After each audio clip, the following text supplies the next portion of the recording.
Thank you. Woo! So, I was watching the news the other day, and it's about to cut the commercial, and the anchor, he looks at the camera and goes, "But stay tuned, because when we come back, an 8th grade teacher learns he shouldn't date one of his students the hard way." Yeah, that is the correct reaction to that. Is there an easy way to learn that lesson? Has there ever been an 8th grade teacher that dated one of his students, then it ended, and shit was just fine after that? Like he's sitting at the bar, like talking to one of his friends, like, "I don't know, Bob, you know, it's like me and Beth, I guess we were just never meant to be." You know, I wanted to take that next step, you know, moving, commitment, kids. She was still living with her parents. I think she has codependency issues. She walked into my classroom one day with braces. I was like, "What's next, a boob job? I don't know how you are." Anyway, you know, learn that lesson. Don't date children. Guys, I had a weird conversation with my girlfriend the other day. She goes, "Hey, what's your deal with porn?" And I'm like, "I don't know, what's your deal with food?" Yeah, which is something, yeah, that's something you shouldn't say to a girlfriend. You shouldn't talk about food. You shouldn't refer to your ex-girlfriend as the one who got away. But it happens. So she goes, "What did you mean by that?" And I go, "Well, I noticed you've been eating food 2 or 3 times a day." She goes, "Yeah, I needed to live." I go, "There's your answer." That's how I feel about pornography.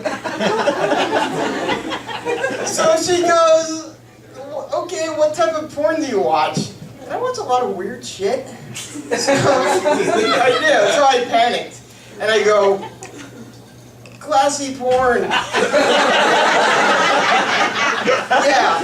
I told my girlfriend this is classy porn. There's no such thing as classy porn. No one has ever eloquently put a dick in their mouth. It doesn't happen. So she goes, she immediately knows I'm full of crap, and she goes, "All right, describe this classy porn to me." So I started describing her the type of porn I think she would want to watch if she watched porn. So I'm like, okay, it starts off with a guy in the kitchen, and he's cooking dinner. This goes on for like half an hour. There's a knock on the door, it's his date, they have a lovely meal. He talks about what a great relationship he has with his mother. He drives a Prius. He T-goes Glee, do you want to watch Glee later? Let's just Glee up. And then the meal ends, and he picks her up, and they make love on a bed full of roses for like 12 hours. And she has like 20 orgasms. The guy doesn't even come, he's just happy to be there. They're just happy to help out. Thanks for liking that joke, I appreciate that. Yeah, thank you. Yeah, wow, okay. Yeah, it's a lie though. The joke's a lie. Not the conversation. The conversation actually happened. I don't have a girlfriend.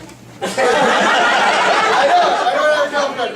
I'm a single dude. You know you've been single for too long where buying condoms has become less about being safe and more about remaining an optimistic person. This is wishful thinking. I had a girlfriend for a while and things got pretty serious. We were talking about marriage. Or she was talking about marriage. I was just kind of scanning the room for like quick escapes and things I could potentially use as a weapon. I don't know why. I'm a little jaded when it comes to marriage. I know a lot of happily married people, but I also know just as many married people that are like trying to appear happy. You know, like if I ever get married and I refer to my wife as my best friend, fucking kill me. Because I'm dead inside. Probably have been for years, you know? And if your wife is really your best friend, then who the fuck do you go to complain about your wife?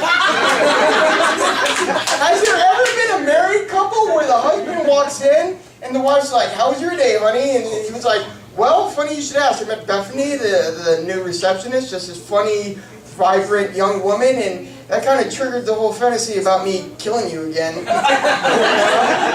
it got creepy detail oriented. It wasn't just a gratuitous act. axe in the face. I looked on Wikipedia which country didn't have extradition policies with the U.S. I picked up Rye from the Home Depot, you know? So that was basically the rest of my day, just kind of hashing out the details of your eventual murder. Are you still listening to me? You should, why aren't you running away? This is why your marriage is falling apart. I do things to kind of be more competitive in the single dating scene. I joined the gym recently. Why is that funny? I joined the gym recently, not just because I want to look good, but because my New Year's resolution was to see more naked old men. Yeah, the dudes know what I'm talking about. Yeah. And like, here's the thing. I have no problem with male nudity. It's fine with me. But it seems like dudes over the age of 55, they're not doing anything in that locker room except just being fucking naked. You know, they're not going to or from the shower, they're not changing, they're just standing around. Like a perverted Captain Morgan, you know? Nobody wants to ride that ship. And they talk to you, they get really personal, they're like, how old are you? 28? I have a daughter your age. Yeah, made her with that. Oh, what a lovely story. You know how there's like no fly zones? Like, this is the no dick zone. Like, keep it away.